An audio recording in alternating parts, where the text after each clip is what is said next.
Hello children, it's Ms Emmanuel here with your third lesson of the week for writing. The I Can is I can explore a text as a reader. It will be in a very similar vein, similar to the one that you did yesterday, the live lesson that we looked at Amelia Fang. So on the writing journey, it's just the same. It's exploring a text as a reader. The keys to success, again the same as yesterday's.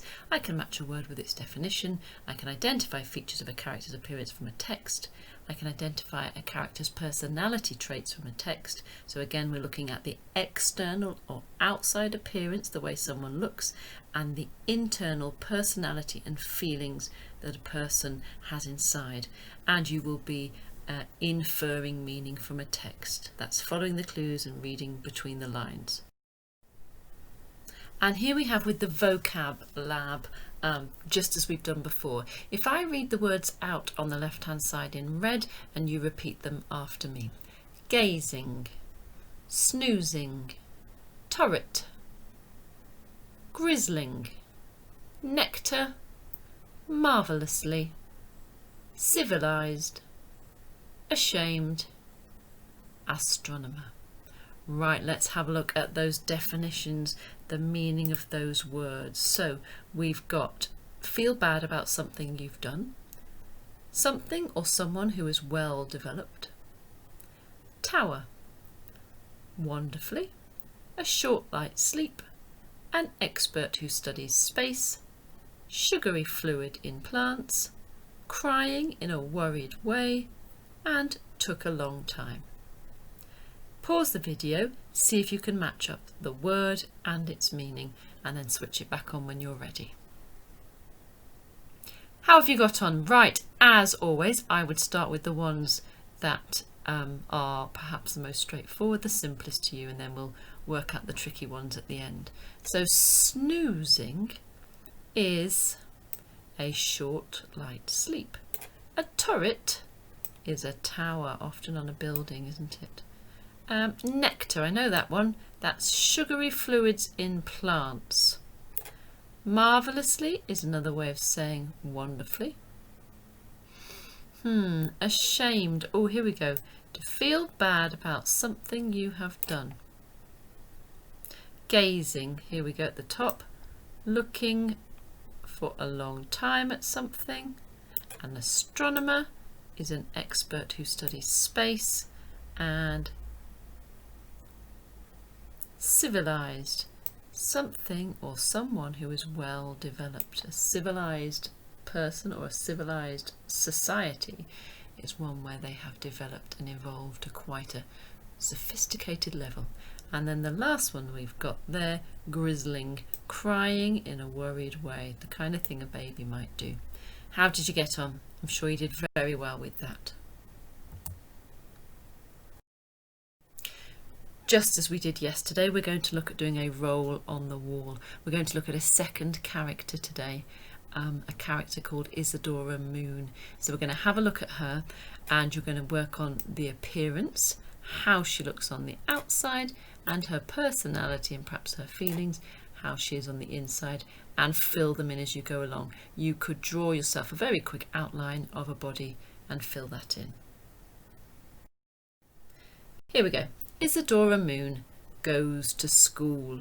Now you're going to focus on her character, and this is where you're going to see where we might be able to start to think about comparing her with Amelia Fang, who we looked at yesterday. She's half vampire, half fairy, and totally unique. Chapter 1. Isadora Moon. That's me. Pink Rabbit and I have lots of fun together. My mum is Countess Cordelia Moon. She's a fairy, yes, really. She likes gardening, swimming in wild streams, having magical campfires, and sleeping outdoors under the stars. My dad is Count Bartholomew Moon. He's a vampire, yes, really. He likes staying up all night, eating only red food, tomatoes, yuck, gazing at the night with his special telescope, and flying in front of a full moon. Then there's my little sister, Baby Honey Blossom.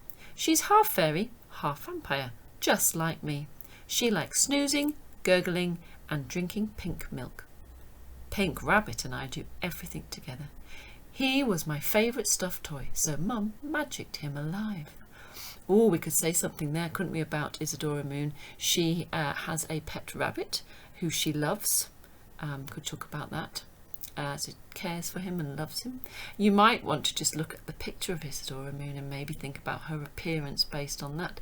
Think about what she has on her body, what she looks like, her hair, her clothes, features of her face perhaps, what she's got on her back. And this is our house. That's my bedroom at the top of the tallest turret. I can see the whole town from my window. Pink Rabbit is mostly not allowed to look out of the window because he likes jumping off things too much. He thinks he can fly like me. He can't fly. Oh, found out there then that Isadora can fly. Every morning I watch the human children walking down the road to school. They wear funny-looking uniforms with stripy ties. And even though the children look very friendly, and even though they look like they are having fun, it makes me glad that I am a vampire fairy, because vampire fairies don't have to go to school. Or so I thought. Yesterday evening I was practising my loop-the-loops out of my bedroom window when Dad called me from downstairs. "Isadora," he said, "it's breakfast time." Dad always had his breakfast at 7 o'clock at night because he sleeps during the day. Mum has hers in the morning. This means I usually have 2 breakfasts. I don't mind because peanut butter on toast is my favourite thing to eat. Dad was sitting at the table drinking a glass of his very special red smoothie juice. I think it's disgusting. I do not like red food, especially tomatoes. I know there are tomatoes in Dad's special red smoothie juice. "One day you'll enjoy it like a proper vampire," he says to me. All vampires love red food. There's a little bit more information about Isadora, isn't there? What she does and doesn't like. I know I won't. I'm only half vampire after all. Mum was there too, opening the kitchen window to let in the fresh air, and put bunches of flowers in the vases. We have 14 vases of flowers in the kitchen and a tree growing from the middle of the floor. Mum just loves to bring the outdoors inside. Honey Blossom was grizzling in her high chair because she had dropped her bottle on the floor. I picked it up for her and filled it with some more pink milk. She hates red juice, just like me. Dad said, "Isadora, the time has come for you to start school." "But Dad," I said, "I'm a vampire fairy. I do not need to go to school." "Even fairies have to go to school," said Mum. "Vampires too," added Dad. "But I did not want to go to school. I said, but I don't want to go to school," I said. "I have a perfectly busy and fine life at home with Pink Rabbit." "But you might enjoy it," insisted Dad. "I used to love my vampire school as a young boy." "And I just adored my fairy school," said Mum, spooning some flower nectar yoghurt into her bowl. "You'll have a wonderful time," they both smiled. I wasn't so sure. "But I'm not a full fairy," I said, "and I'm not a full vampire. So which school would I go to? Is there one especially for vampire fairies? Is there a school for me?" "Well, no," said Mum, "not exactly." "You are very rare," said Dad, sucking his juice with his straw. "But very special," added Mum quickly. "And I think fairy school would suit you marvellously." "But of course you may prefer vampire school," said Dad quickly. "It's a lot more exciting." "Is it?" asked Mum, sounding as though she did not agree at all. "How about we let Isadora decide for herself?" Pink Rabbit jumped up and down in agreement. "Isadora can spend one day at fairy school and one night at vampire school and decide which one she likes best," said Mum. "But," I began. "Fantastic idea," exclaimed Dad. "Well, OK," I said in a small voice. I suddenly didn't fancy eating breakfast any more. I took Pink Rabbit's paw and walked slowly back up the stairs to my bedroom, thinking very hard all the way. "Which school would you like to go to, Pink Rabbit?" I asked. "Vampire or fairy?" He didn't say anything because he can't talk, but he looked up at me with his black beady eyes and gave an extra little bounce. "A rabbit school," I replied. "I don't think those exist." When we got to my room we had a little tea party with my special bat pattern tea set. I find having a tea party always helps me to think better. We didn't have any real tea, so we put glitter in the teacups instead, and Pink Rabbit got it all over his nose. You will have to learn to be more civilised once we're at school, I told him. I know they are very strict about manners at Vampire School. Pink Rabbit looked a bit ashamed, so I patted his head and brushed the glitter off his nose. It doesn't matter, I said. We can always go to Fairy School instead. I think they are a bit more wild there. Pink Rabbit seemed to like that idea. Also, I added, I bet they eat more cake at Fairy School. They might even have carrot cake. Pink Rabbit bounced up and down with excitement. Even though he can't really eat food, he likes to pretend. Carrot cake is his favourite. He stood up and brushed the glitter off my dress. Ooh, so we know she's wearing a dress. Oh, I just don't know, I wailed. I just don't know if I am more fairy or more vampire. I love magic, sunshine and dancing round campfires, but I also love the black of night and flying around amongst the moon and stars. It's very difficult. I don't know what I am or which school I'm going to pick. Pink Rabbit just shrugged and stared at me. I picked him up and we went over to my turret window. The sky twinkled all over with stars. I knew Dad would be in the second tallest turret right now, gazing at them through his expensive astronomer's telescope. They are all different, you know, I said to Pink Rabbit. Each one is unique, but they all look the same from down here. Pink Rabbit nodded wisely, but I could see he had his mind on other things. He was thinking about jumping out of the window.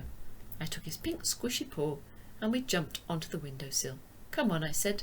Let's go for a fly among the stars before bed.